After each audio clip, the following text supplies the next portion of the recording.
हिमालय की खामोश ऊंचाइयों पर अक्सर सब कुछ स्थिर दिखाई देता है, बर्फ, हवा, पहाड़। लेकिन साल 2017 में इसी सन्नाटे के बीच एक ऐसा टकराव आकार ले रहा था जिसकी गूंज सिर्फ सीमाओं तक सीमित नहीं थी। ये सिर्फ जमीन का विवाद नहीं था, ये धैर्य, रणनीति और शक्ति संतुलन की एक अदृश्य परीक्षा थी। डोकलाम, एक छोटा सा पठार, भूटान, भारत और चीन के त्रिकोणीय जंक्शन के पास। नक्शे पर यह जगह मामूली लग सकती है, पर सैन्य और भू राजनीतिक दृष्टि से इसकी अहमियत असाधारण है। यहाँ का हर कदम, हर निर्माण, हर हलचल कई देशों की सुरक्षा गणनाओं को बदल सकता था। जून 2017, भूटान ने एक आधिकारिक आपत्ति दर्ज की। आरोप था कि चीन इस क्षेत्र में सड़क निर्माण कर रहा है, एक ऐसा निर्माण जो यथास्थिति को बदल सकता था। भूटान के लिए यह संप्रभुता का प्रश्न था, लेकिन भारत के लिए यह सिर्फ पड़ोसी का मुद्दा नहीं था। भारत की सुरक्षा रणनीति में सिलीगुड़ी कॉरिडोर, जिसे अक्सर चिकन नेक कहा जाता है, एक बेहद संवेदनशील कड़ी है। ये संकीर्ण भूभाग उत्तर पूर्व भारत को देश के बाकी हिस्सों से जोड़ता है। डोकलाम के आसपास कोई भी रणनीतिक बदलाव इस कॉरिडोर की सुरक्षा समीकरणों को प्रभावित कर सकता था, और यही वो बिंदु था जहां से कहानी ने असली तनाव पकड़ना शुरू किया। भारतीय सेना ने निर्णय लिया हस्तक्षेप का। बिना किसी आक्रामक घोषणा के, बिना हथियारों की आवाज के, सैनिक आगे बढ़े सड़क निर्माण को रोकने के उद्देश्य से। सामने चीनी सेना थी, दूरी कम थी, तनाव असीम। कोई गोली नहीं चली, लेकिन हर सेकंड विस्फोटक था। दोनों सेनाएं आमने सामने खड़ी थीं, पहाड़ों के बीच, बादलों के नीचे, कैमरों से दूर। सैनिकों की आंखों में सतर्कता थी, उंगलियां ट्रिगर पर नहीं, पर मन पूरी तरह तैयार।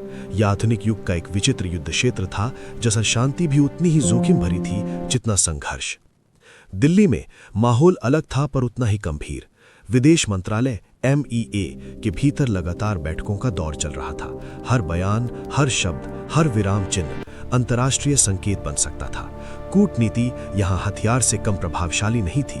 बीजिंग और दिल्ली के बीच संवाद जारी था, सतह पर संयम, भीतर तीव्र गणनाएं।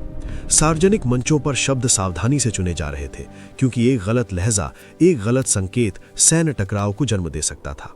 दिन बीतते गए, हफ्ते गुजरते गए, गतिरोध बना रहा। मीडिया में अटकलें तेज थीं। विशेषज्ञ संभावनाएं गिन रहे थे। क्या यह सीमित तनाव रहेगा? क्या यह सैन्य संघर्ष में बदलेगा? क्या कोई पीछे हटेगा, या पहाड़ किसी बड़े टकराव के साक्षी बनेंगे? जमीन पर सैनिक प्रकृति से भी जूझ रहे थे, ऊंचाई, मौसम, कठोर परिस्थितियां। पर असली चुनौती मानसिक थी। लगातार आमने सामने रहना, बिना टकराव के संतुलन बनाए रखना, यह अनुशासन और नियंत्रण की चरम सीमा थी।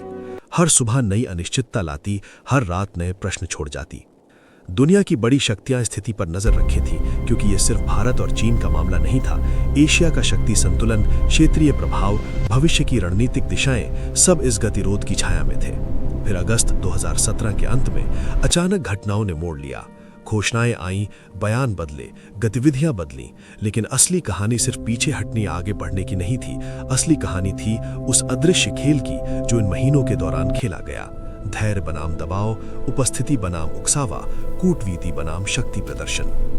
डोकलाम का ये गतिरोध एक बात स्पष्ट कर गया कि आधुनिक भू राजनीति में युद्ध सिर्फ गोलियों से नहीं लड़े जाते। कभी कभी सबसे निर्णायक लड़ाइयां वे होती हैं जहां हथियार मौन रहते हैं और निर्णय इतिहास लिखते हैं। हिमालय आज भी उतना ही शांत है, हवाएं आज भी उतनी ही ठंडी हैं, लेकिन 2017 की वो टकराहट हमें याद दिलाती है कि सीमाएं सिर्फ नक्शों पर खींची रेखाएं नहीं होती, वे राष्ट्रों के धैर्य, इरादों और संतुलन की जीवित परीक्षा होती हैं। क्योंकि कभी कभी दुनिया का भविष्य शोर में नहीं, सन्नाटे में तय होता है।